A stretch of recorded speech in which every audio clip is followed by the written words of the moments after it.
Cette semaine, l'actualité internationale a été dominée par plusieurs foyers de guerre, des rivalités stratégiques et des crises humanitaires.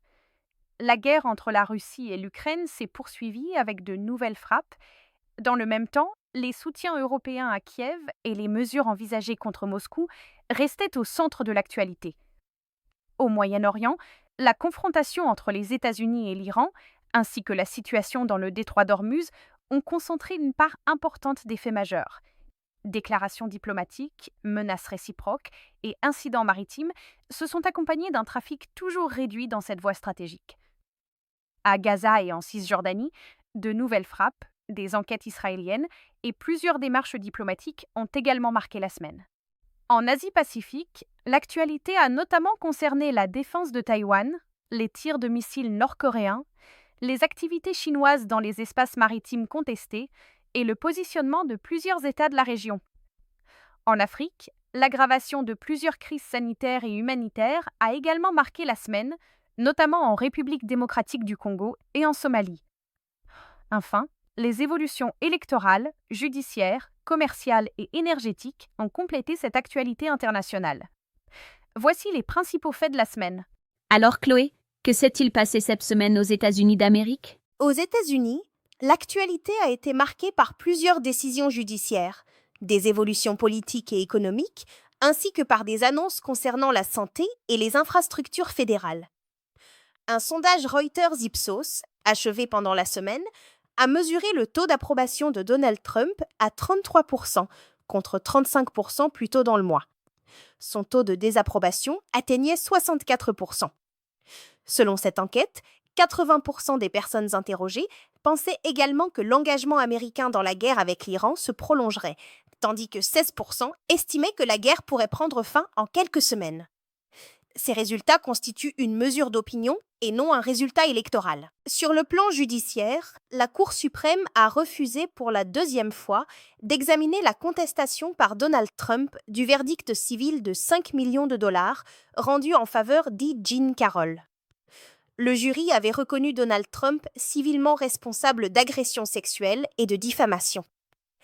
La décision de la Cour suprême n'était accompagnée d'aucune explication. Un juge fédéral a également bloqué le projet de l'administration visant à installer le futur siège du FBI dans le Ronald Reagan Building à Washington plutôt qu'à Greenbelt dans le Maryland.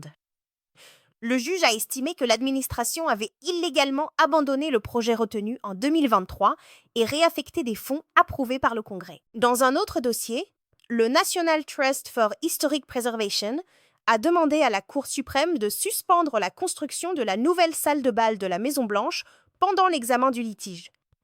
Le projet, estimé à 400 millions de dollars, comprend une salle de bal et une installation militaire souterraine vendue comme nécessaire à la sécurité présidentielle.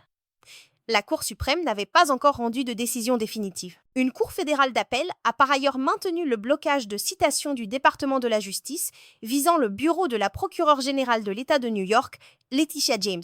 Au Texas, une cour d'appel a réduit d'environ 50 millions à 5,5 millions de dollars le montant dû par Alex Jones dans l'action en diffamation engagée par une famille de victimes de Sandy Hook. La réduction concernait principalement les dommages punitifs. D'autres jugements distincts, totalisant plus de 1,4 milliard de dollars, demeurent en vigueur. TikTok et ByteDance ont accepté un règlement de 400 millions de dollars concernant des accusations du département américain de la justice relatives à la collecte de données personnelles d'enfants. 300 millions de dollars doivent être versés immédiatement, puis 100 millions après l'adoption d'une ordonnance liée à un précédent accord. Cet accord ne constitue pas une reconnaissance judiciaire générale de culpabilité. Sur le plan politique, les entreprises américaines ont dépensé 517 millions de dollars pour les élections de 2026 à la Chambre et au Sénat pendant les 15 mois achevés à la fin du premier trimestre, selon des données de Public Citizen rapportées par Reuters. Les secteurs des crypto-monnaies, de l'intelligence artificielle et des paris en ligne représentaient au moins 294 millions de dollars. En Californie, la sénatrice démocrate Aisha Wahab a été donnée gagnante d'un siège à la Chambre des représentants par des projections médiatiques. Le résultat n'était pas encore présenté comme une certification administrative. Concernant la Corée du Nord, Donald Trump a d'abord déclaré que Kim Jong-un avait répondu à ses démarches en faveur d'une reprise du dialogue. Il n'a fourni aucun détail sur la forme ou le contenu de cette réponse, dont l'existence précise n'était pas établie indépendamment. Le lendemain, le Wall Street Journal a rapporté que Donald Trump souhaitait organiser une rencontre avec Kim Jong-un dès l'automne, éventuellement pendant un déplacement en Asie en novembre. Dans les relations avec la Chine, Washington a officiellement qualifié d'injustifiée la détention de Min Zin, universitaire et citoyen américain, soupçonné par les autorités chinoises d'espionnage et d'atteinte à la sécurité nationale. Le département d'État a déclaré que cette qualification faisait de sa libération une priorité américaine. Au sein de l'administration, Donald Trump a nommé la médecin Heidi Overton à la direction de la Food and Drug Administration. Sa nomination doit être confirmée par le Sénat. Dans le domaine économique, la dette fédérale américaine a franchi, pour la première fois, le seuil de 40 000 milliards de dollars. Les données du Trésor faisaient apparaître une dette totale de 40 047 milliards de dollars, dont 32 266 milliards détenus par le public. Les avoirs étrangers en titre du Trésor américain ont parallèlement diminué à 9 299 milliards de dollars en juin, contre 9 371 milliards en mai. Cette baisse provenait notamment du Japon, du Royaume-Uni et de la Chine. Mais ces avoirs demeuraient en hausse de 2,3% sur un an. Sur le marché du travail, les premières demandes hebdomadaires d'allocation chômage ont reculé de 6 000 à 206 000. Le nombre de bénéficiaires après une première semaine d'indemnisation a toutefois augmenté à 1,799 millions pour la période statistique correspondante. Donald Trump a aussi annoncé que jusqu'à 300 000 tonnes métriques de viande bovine hachée pourraient être importées pendant 90 jours, sans modification des contingents tarifaires existants. Aucun pays fournisseur particulier n'était identifié dans cette annonce. Dans le domaine des infrastructures, l'autorité supervisant l'aéroport international Washington Dulles devait examiner un programme de modernisation évalué à 19,9 milliards de dollars. Sur ce montant, 4,4 milliards avaient déjà été approuvés. Le projet prévoit notamment de consacrer 3,75 milliards de dollars à la construction de tunnels souterrains et au remplacement des véhicules transportant les passagers sur le tarmac. Donald Trump a également signé un mémorandum demandant aux agences fédérales de faciliter l'augmentation des lancements et des rentrées atmosphériques commerciaux.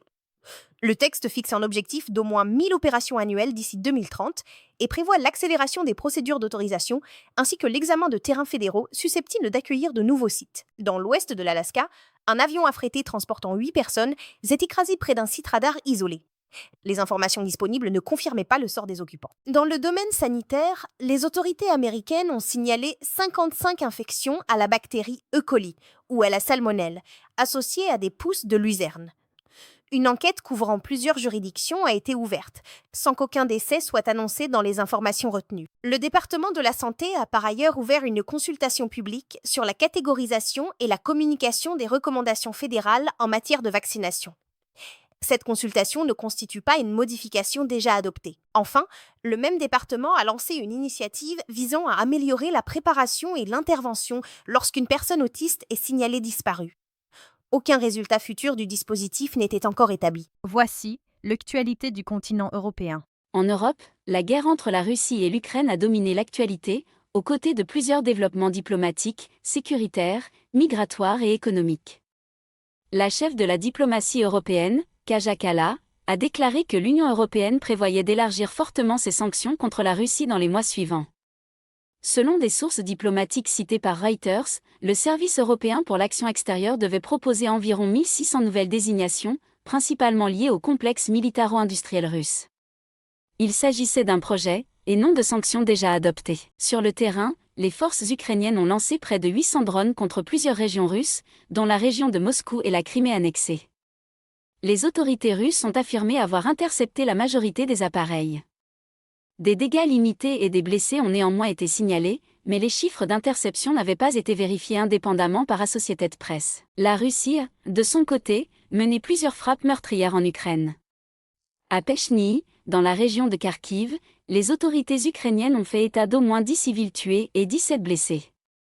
3 autres personnes ont été tuées et 3 blessées lors d'attaques distinctes dans la région de Soumy.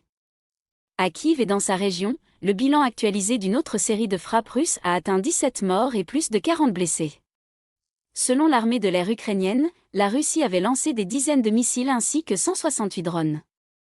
Les chiffres et les dommages signalés provenaient des autorités ukrainiennes. À Kryvyi Rih, une frappe russe menée en 2 temps contre un centre commercial a fait 16 morts et 130 blessés, toujours selon les autorités ukrainiennes. Aucun objectif militaire non confirmé n'était établi dans les informations disponibles. Parallèlement, la Russie et l'Ukraine ont procédé à un échange de 206 prisonniers de guerre, avec 103 personnes libérées par chaque camp. L'échange a été confirmé séparément par les autorités russes et ukrainiennes. Au Royaume-Uni, le Premier ministre Andy Burnham a déclaré que Londres continuerait à soutenir l'Ukraine malgré un avertissement de la Russie. L'ambassade russe avait évoqué des conséquences après la publication d'un article affirmant que des drones fabriqués au Royaume-Uni avaient été utilisés contre le territoire russe. Le ministère britannique de la Défense n'a pas confirmé cette utilisation. Les dirigeants français, britanniques et allemands ont également annoncé qu'ils coprésideraient une réunion de la coalition des volontaires consacrée au soutien à l'Ukraine. Volodymyr Zelensky devait y participer depuis Kiev.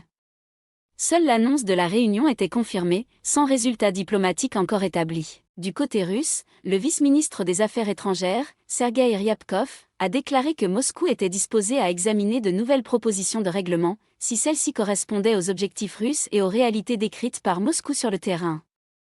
Cette déclaration ne constituait ni une reprise effective des négociations ni un accord de paix. Vladimir Poutine a par ailleurs ordonné au gouvernement russe de préparer un programme associant l'État à la reconstruction d'entrepôts commerciaux endommagés ou détruits par des attaques ukrainiennes. En mer Noire, la Roumanie a déployé des avions F-16 pour détruire un drone naval détecté à quelques centaines de mètres du projet gazier offshore Neptune Deep.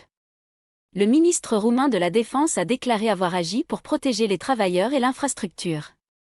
L'origine du drone n'était pas établie. À Tallinn, en Estonie, les autorités enquêtaient sur un possible sabotage après un incendie présumé criminel dans un bâtiment de Milrem Robotics. L'entreprise a déclaré que l'événement n'avait interrompu ni sa production ni ses livraisons de systèmes robotiques à l'Ukraine. Aucune responsabilité étrangère n'était présentée comme établie. En Croatie, un ressortissant ukrainien soupçonné d'implication dans les explosions des gazoducs Nord Stream a été arrêté. Son arrestation et les soupçons formulés à son encontre ne constituaient pas une condamnation. Dans les relations avec l'Iran, la France a annoncé l'expulsion de 2 diplomates iraniens après la détention et l'intimidation physique présumée de 2 employés de son ambassade à Téhéran. L'Iran accusait ses employés d'avoir enfreint la Convention de Vienne, ce que Paris contestait. Les expulsions étaient annoncées, mais pas encore matériellement exécutées au moment des informations disponibles. En Suède, un homme de 18 ans, armé d'un sabre, a attaqué des élèves dans un lycée, tuant une personne et en blessant 3. La police lui a tiré dessus avant de l'interpeller. Aucun mobile n'était établi dans les faits retenus. En Belgique, un incendie de forêt demeurait hors de contrôle dans certaines zones difficiles d'accès de Wallonie, même si des vents plus favorables avaient limité sa progression. Le feu se rapprochait de la frontière allemande. Parallèlement, les autorités grecques enquêtaient sur un incendie distinct ayant causé des morts. À Ceuta, les autorités espagnoles ont évacué une plage où séjournaient des migrants ayant franchi la frontière depuis le Maroc. Les personnes présentes ont été transférées vers des structures temporaires d'hébergement. Sur le plan réglementaire, le régulateur néerlandais a infligé à Uber une amende équivalente à 966 millions de dollars concernant l'automatisation de suspension de chauffeurs. Enfin, les enquêtes PMI publiées pendant la semaine ont indiqué que l'activité économique de la zone euro progressait à son rythme le plus rapide depuis novembre, avec une hausse des nouvelles commandes et un retour de la croissance des exportations. Ce constat restait limité aux indicateurs publiés, sans projection macroéconomique supplémentaire. Et en Afrique, Mia, quelle nouvelle marquante? En Afrique, l'actualité a été marquée par des crises sanitaires et humanitaires, l'élection présidentielle en Zambie, ainsi que par plusieurs évolutions économiques et institutionnelles. En République démocratique du Congo, les Nations unies ont indiqué que l'épidémie d'Ebola se propageait de manière exponentielle et que le bilan dépassait 2500 morts. Ce bilan était attribué à l'ONU. Dans l'est du pays, l'alliance AFC/M23 a annoncé de nouvelles restrictions de déplacement entre les territoires sous son contrôle et les zones gouvernementales touchées par l'épidémie. Les taxis collectifs entre Goma et Kirumba, ainsi que certaines liaisons de passagers sur le lac Édouard, devaient être suspendues pendant 1 mois. Parallèlement, l'Organisation mondiale de la santé a attribué 70 000 doses du vaccin Ervebo à la rez-de-chaussée. Sur ce total, 20 000 doivent être utilisés dans un essai avancé destiné à mesurer l'effet du vaccin sur le variant Bundibugyo. L'efficacité de ce vaccin contre ce variant n'était pas présumée dans les informations disponibles. En Somalie, l'UNICEF a annoncé que 205 structures de santé et de nutrition avaient fermé après des réductions de l'aide humanitaire. Les admissions d'enfants atteints de malnutrition aiguë sévère avec complications avaient augmenté de 32%. En Zambie, plusieurs responsables importants de l'opposition ont d'abord été arrêtés pendant la nuit des élections nationales. Le gouvernement les accusait de représenter une menace pour la sécurité de l'État alors que le dépouillement était encore en cours. La commission électorale a ensuite déclaré le président Hakainde Hichilema vainqueur de l'élection pour un deuxième mandat.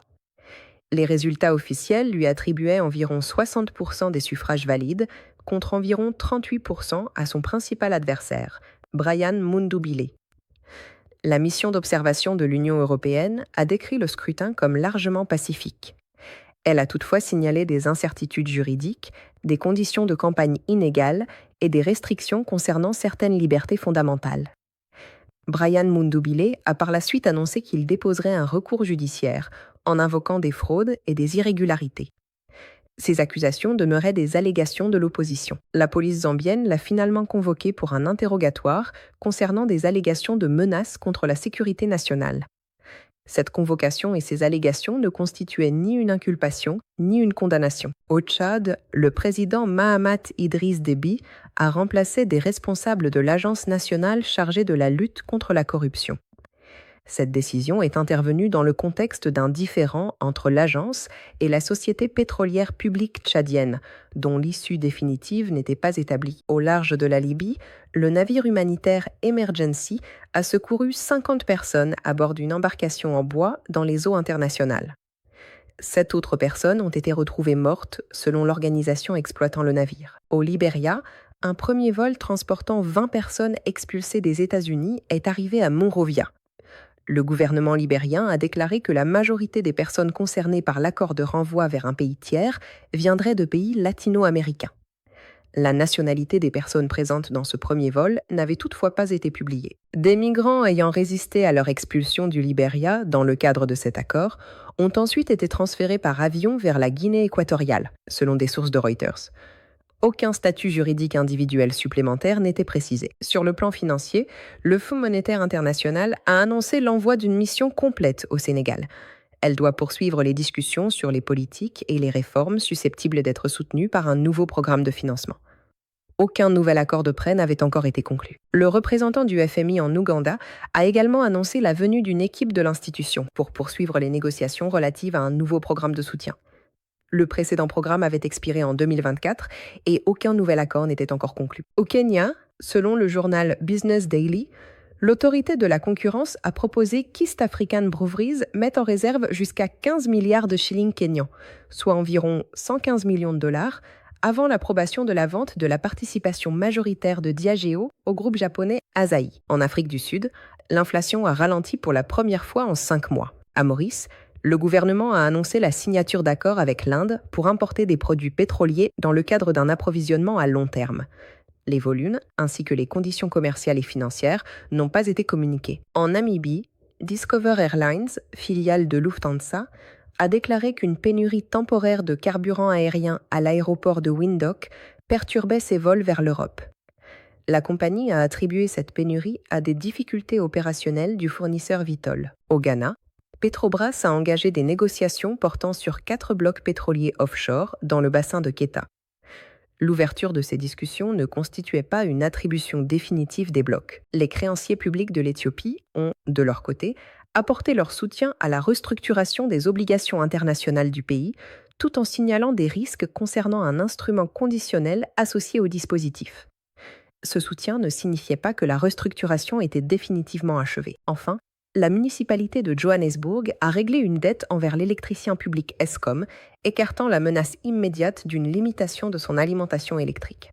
Concernant l'Amérique latine, En Amérique latine, l'actualité a été principalement marquée par des évolutions politiques, économiques et commerciales au Brésil, au Mexique, au Panama et en Bolivie. Au Brésil, l'indice IBCBR de la Banque centrale a progressé de 0,2% au deuxième trimestre par rapport aux 3 mois précédents. L'industrie a augmenté de 0,5% et l'agriculture de 0,3%, tandis que les services ont reculé de 0,1%. Cet indice mesure l'activité économique, mais ne constitue pas la mesure officielle définitive du produit intérieur brut. Le ministre brésilien des Finances, Dario Durian, a déclaré que le pays devait achever une phase difficile de réforme budgétaire. Il a cité les taux d'intérêt élevés, l'augmentation de la dette publique et l'endettement des ménages parmi les problèmes à traiter. Il s'agissait d'une déclaration gouvernementale et non de l'adoption d'une nouvelle mesure. Sur le plan électoral, un premier sondage BTG Pactual Nexus créditait Luiz Inácio Lula da Silva de 47% des intentions de vote, contre 44% pour le sénateur Flávio Bolsonaro dans une simulation de second tour. L'écart était inchangé par rapport à la semaine précédente, avec une marge d'erreur annoncée de 2 points. Un second sondage, réalisé par Datafolha et publié plus tard dans la semaine, plaçait également Lula devant Flávio Bolsonaro dans la perspective de l'élection présidentielle. Ces deux enquêtes constituent des mesures d'opinion distinctes et non des résultats électoraux. La campagne de Flávio Bolsonaro a par ailleurs annoncé l'intégration d'Adolfo Saxida, ancien ministre des Mines et de l'Énergie, à son équipe économique. L'économiste Adriano Pires et l'avocat Alexandre Sheker ont également rejoint l'équipe pour les questions d'énergie et d'infrastructure. Aucun candidat au poste de ministre des Finances n'avait encore été désigné en cas de victoire. Dans les relations entre le Brésil et les États-Unis, le gouvernement brésilien a déclaré que Donald Trump avait indiqué à Lula que des représentants des deux pays devraient se réunir rapidement pour discuter des droits de douane. Cette annonce ne constituait pas un accord commercial déjà conclu. Au Panama, le groupe CK Hutchison a engagé une procédure d'arbitrage international contre l'État. Il réclame plus de 1,5 milliard de dollars de dommages et affirme que des mesures panaméennes ont entraîné la perte de ses concessions et la reprise des terminaux portuaires de Balboa et Cristobal. La violation alléguée du traité n'avait pas encore fait l'objet d'une décision arbitrale. Au Mexique, les minutes de la Banque centrale ont indiqué que le taux directeur pourrait être maintenu à 6,5% pendant une période prolongée. Lors de sa réunion précédente, l'institution avait décidé à l'unanimité de laisser ce taux inchangé. Ce maintien futur constituait une orientation possible et non une décision garantie. Le gouvernement guatémaltèque a indiqué qu'environ 2300 ressortissants mexicains expulsés par les États-Unis avaient été envoyés au Guatemala depuis le début de l'année. Le président Bernardo Arévalo a déclaré qu'ils étaient ensuite transférés au Mexique dans un délai de 24 heures. Le gouvernement mexicain a annoncé son opposition à cette pratique. Un gouverneur mexicain, visé par des accusations américaines de lien avec un cartel, a par ailleurs repris ses fonctions. Ces liens demeuraient des accusations américaines et non une culpabilité établie. Dans le domaine commercial, le Mexique a déclaré s'attendre à obtenir des résultats comparables à ceux alors envisagés entre les États-Unis et le Canada. Enfin, en Bolivie, le gouvernement a écarté le ministre de l'économie, José Gabriel Espinosa, après la pression exercée par des parlementaires. Aucune conséquence politique future n'était établie dans les faits retenus. Et maintenant, tournons-nous vers l'Asie avec Méline. En Asie, l'actualité a été marquée par plusieurs évolutions militaires et diplomatiques dans la péninsule coréenne, par les activités chinoises dans les espaces maritimes contestés, ainsi que par des décisions politiques, judiciaires et économiques dans plusieurs pays de la région. En Chine, les données publiées pendant la semaine ont montré un ralentissement de la croissance de la production industrielle en juillet, ainsi que des ventes au détail inférieures aux prévisions. Dans le domaine technologique, le ministère chinois des Affaires étrangères a déclaré s'opposer à ce que des pays soient contraints de choisir entre des camps concurrents dans le secteur de l'intelligence artificielle. Il a appelé au respect de ce qu'il a qualifié de souveraineté numérique. Xi Jinping a également dirigé à Pékin une cérémonie marquant le 100e anniversaire de la naissance de l'ancien dirigeant chinois Jiang Zemin. Sur le plan judiciaire, un tribunal chinois a condamné Hui Kaiyan, fondateur de China Evergrande, à la prison à vie. Il avait plaidé coupable à 8 chefs d'accusation, notamment pour fraude, corruption et utilisation abusive de fonds. Evergrande a également été condamné à une amende équivalente à environ 1,3 milliard de dollars et la confiscation des biens de Hui a été ordonnée. Le lendemain, un tribunal de Guangzhou a accepté une demande de liquidation judiciaire visant Hengda Real Estate Group, filiale continentale d'Evergrande. L'ouverture de cette procédure ne signifiait pas que la liquidation était déjà achevée et constituait un fait distinct de la condamnation du fondateur. À Hong Kong, la Haute Cour a reconnu Lee Cheuk-yan et Chow Hong-tung coupables d'incitation à la subversion au titre de la loi sur la sécurité nationale dans l'affaire liée aux commémorations de Tiananmen. Leur peine n'avait pas encore été prononcée. Dans l'industrie automobile, Tesla et 8 autres constructeurs ont annoncé le rappel d'environ 4,3 millions de véhicules en Chine, en raison de difficultés potentielles d'ouverture des portes en situation d'urgence. Tesla représentait environ 2,98 millions de véhicules concernés. Les mesures prévues comprenaient notamment des mises à jour logicielles et un meilleur marquage des poignées de secours. En mer de Chine méridionale, des images satellitaires examinées par Reuters montraient l'achèvement d'une première phase de remblaiement chinois sur Antelope Reef, dans l'archipel disputé des Paracels. L'île artificielle observée mesurait près de 6 km et comportait un quai, un port en eau profonde, ainsi que plusieurs travaux de construction, dont une plateforme pour hélicoptères. Seules les installations observables étaient établies, sans usage militaire confirmé. Autour de Taïwan, les gardes-côtes taïwanais ont annoncé avoir averti, puis suivi, le navire de recherche chinois Tongji, détecté dans des eaux sensibles à l'ouest de l'île. La qualification de provocation restait attribuée à Taïwan, et aucune activité d'espionnage n'était établie. Le gouvernement taïwanais a par ailleurs proposé une augmentation de 18% de ses dépenses de défense pour 2027. Le budget atteindrait 1122,5 milliards de dollars taïwanais, soit environ 31,4 milliards de dollars américains et plus de 3% du produit intérieur brut. Le projet comprend notamment des dépenses consacrées aux drones et aux missiles, mais n'était pas encore définitivement adopté. Dans la péninsule coréenne, les exercices militaires d'été Ulchi Freedom Shield ont commencé sous une forme sensiblement réduite sur ordre de Donald Trump. Environ 18 000 militaires sud-coréens devaient initialement y participer, mais l'étendue exacte des réductions n'était pas précisée. La Corée du Nord a ensuite lancé plus de 10 missiles balistiques à courte portée depuis la région de Pyongyang, en direction de la mer située à l'est de la péninsule, selon les autorités sud-coréennes. La présidence sud-coréenne a convoqué une réunion de sécurité d'urgence et ordonné le maintien d'un niveau complet de préparation militaire. La présidence sud-coréenne a également demandé à la Corée du Nord de mettre fin à ce qu'elle a qualifié de dénigrement inutile et d'avancer vers la paix. Cette déclaration ne signifiait pas qu'un dialogue avait effectivement repris. Dans les relations entre Pékin et Séoul, la Corée du Sud a annoncé la première visite officielle du ministre chinois des Affaires étrangères, Wang Yi, dans le pays, depuis 5 ans. Son programme prévoyait des rencontres avec le président Lee Jae-myung et plusieurs responsables sud-coréens. Pendant cette visite, Wang Yi a déclaré que Pékin examinait activement la possibilité d'un sommet entre les dirigeants chinois et sud-coréens lors de la réunion de l'APEC prévue à Shenzhen en novembre. Cette rencontre restait envisagée et non confirmée. Wang Yi a également demandé à la Corée du Sud de ne pas choisir entre Pékin et Washington. Il a déclaré que les États-Unis devraient abandonner ce qu'il a qualifié de politique hostile envers la Corée du Nord.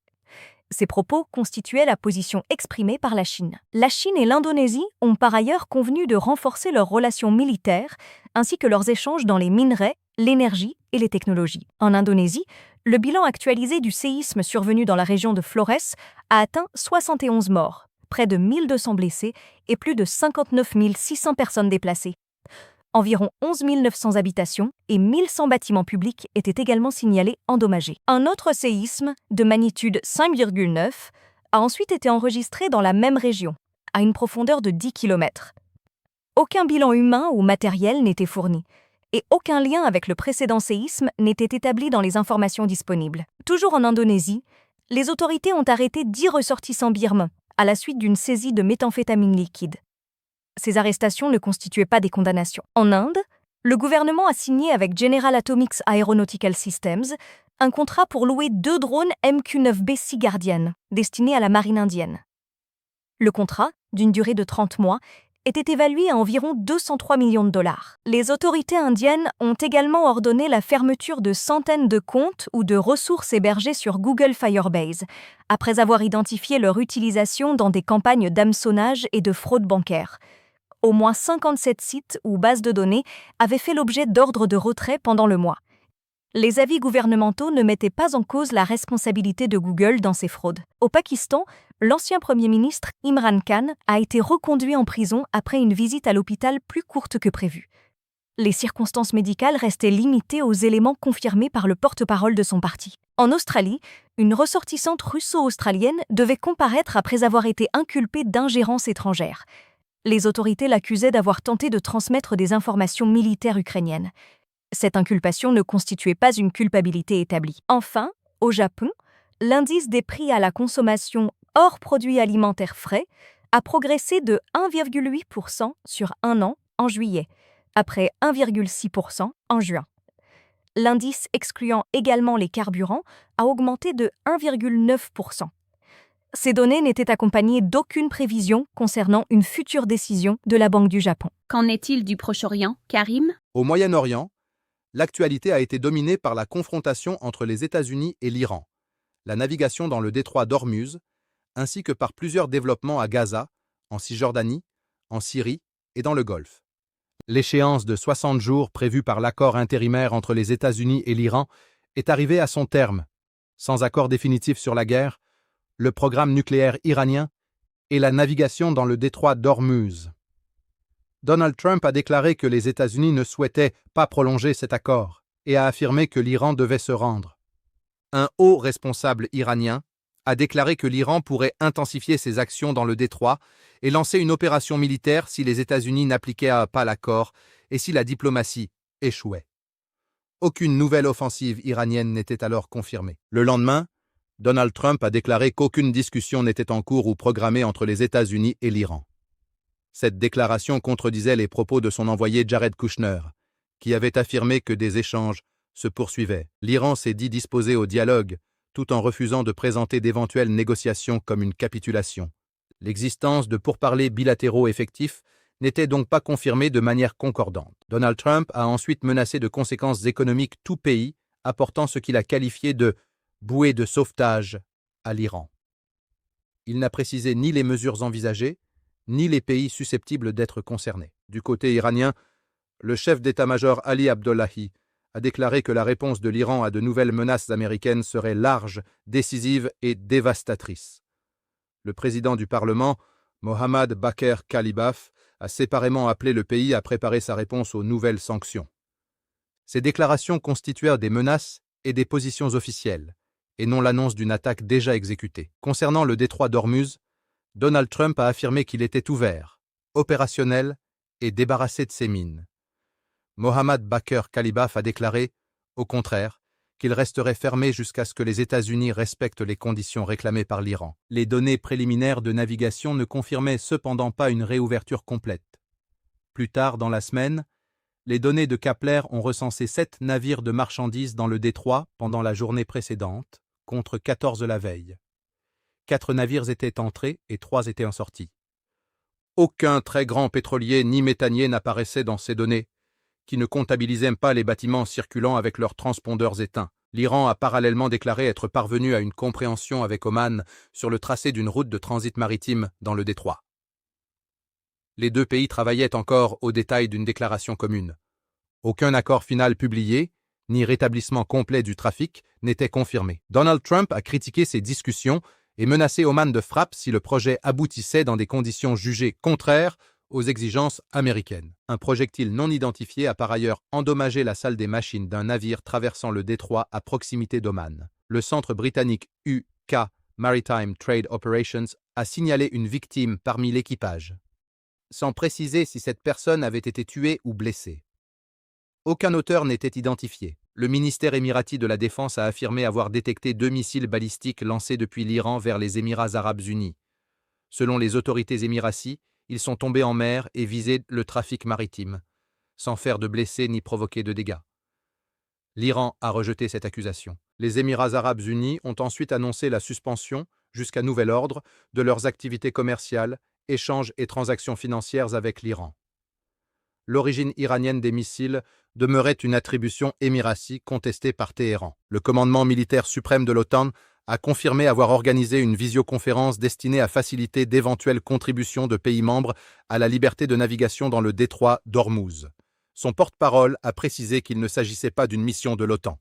Aucune opération militaire de l'Alliance n'avait été approuvée ou lancée. Dans le secteur pétrolier, les volumes de pétrole iranien proposés aux acheteurs chinois ont diminué dans le contexte du dispositif américain de blocage, selon des sources commerciales citées par Reuters. Aucun volume non confirmé n'était ajouté à cette tendance. Au Yémen, les Houthis ont affirmé avoir lancé des drones contre une raffinerie exploitée par Saudi Aramco en Arabie Saoudite. Aucun dégât n'avait été immédiatement signalé et les autorités saoudiennes n'avaient pas commenté cette revendication. La matérialité et les résultats de l'attaque n'étaient donc pas confirmés indépendamment. À Gaza, Jared Kushner a rencontré séparément des représentants du Hamas et le Premier ministre israélien Benjamin Netanyahou au sujet du plan américain. Un responsable du Conseil de paix a déclaré que Kushner et Netanyahou s'étaient accordés sur une voie à suivre. L'ensemble des discussions s'était terminé sans avancée décisive. Aucun nouvel accord politique ni cessez-le-feu n'avait été annoncé. Une frappe israélienne contre la ville de Gaza a fait 6 morts et 14 blessés, selon l'hôpital Shifa. L'armée israélienne a déclaré avoir visé des commandants du Hamas dans le secteur de Shati. Une autre frappe contre le siège de la police municipale à Gaza a tué 9 Palestiniens et en a blessé 15, selon les services médicaux et la police de Gaza. Le ministère de l'Intérieur de Gaza a identifié parmi les morts 8 responsables policiers et une fille de 13 ans.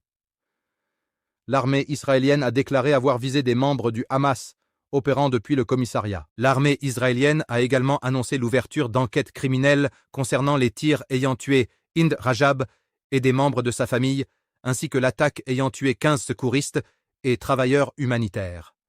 Elle a reconnu que ces soldats avaient tiré sur la voiture transportant la famille Rajab et qu'un obus avait atteint une ambulance du Croissant Rouge palestinien. La Turquie, l'Égypte et le Qatar ont publié une déclaration commune condamnant les frappes israéliennes récentes à Gaza.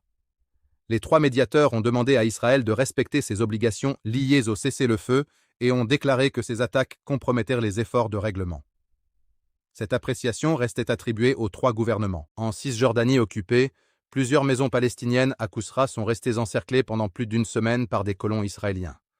Un Palestino-américain résidant dans l'Ohio s'est rendu sur place. Les États-Unis avaient condamné le siège, tandis que l'armée israélienne affirmait avoir déployé des soldats pour maintenir l'ordre. L'ambassadeur américain en Israël, Mike Huckabee, a ensuite demandé à des colons de ne pas s'emparer de biens appartenant à des Palestino-américains. Il a déclaré que les personnes reconnues responsables du siège de maisons à Kousra pourraient faire l'objet de sanctions américaines. Aucune sanction n'était encore présentée comme adoptée. Dans les relations entre Israël et la Syrie, Reuters a révélé, sur la base de 3 personnes informées du dossier, l'existence d'un appel entre le directeur du Mossad, Roman Goffman, et le ministre syrien des Affaires étrangères, Assaad al-Shaibani. L'échange aurait principalement porté sur la présence militaire turque et la fourniture d'équipements militaires à la Syrie. Aucun des 2 responsables n'avait officiellement confirmé cet appel. Israël a ensuite accusé la Turquie de mener des « aventures dangereuses » en Syrie, tandis qu'Ankara a demandé l'arrêt des attaques israéliennes. La Syrie a déclaré que des officiers turcs s'étaient rendus sur la base d'Abu al-Duhur pour des activités de formation, mais qu'aucune base turque permanente n'y était prévue. La Turquie a par ailleurs annoncé qu'elle demanderait une notice rouge d'Interpol visant Benjamin Netanyahou, dans le cadre d'une procédure turque liée à l'interception d'une flottille pour Gaza. Cette annonce constituait une demande, et non une notice déjà délivrée par Interpol. Le gouvernement israélien a rejeté la démarche. Dans le nord de l'Irak, 2 drones ont visé le bureau du premier ministre du gouvernement régional du Kurdistan et le domicile du chef des services de renseignement de la région. Aucune victime n'a été signalée et l'auteur des attaques n'était pas identifié. Enfin, le Fonds souverain saoudien a annoncé un rendement total annualisé pour l'actionnaire de 5,8% contre 7,2% à la fin de 2024. Pour 2025, ses revenus avaient augmenté de 9% pour atteindre 120 milliards de dollars et son bénéfice net avait plus que doublé à 17 milliards de dollars. Pour ne rien rater de la suite, abonnez-vous.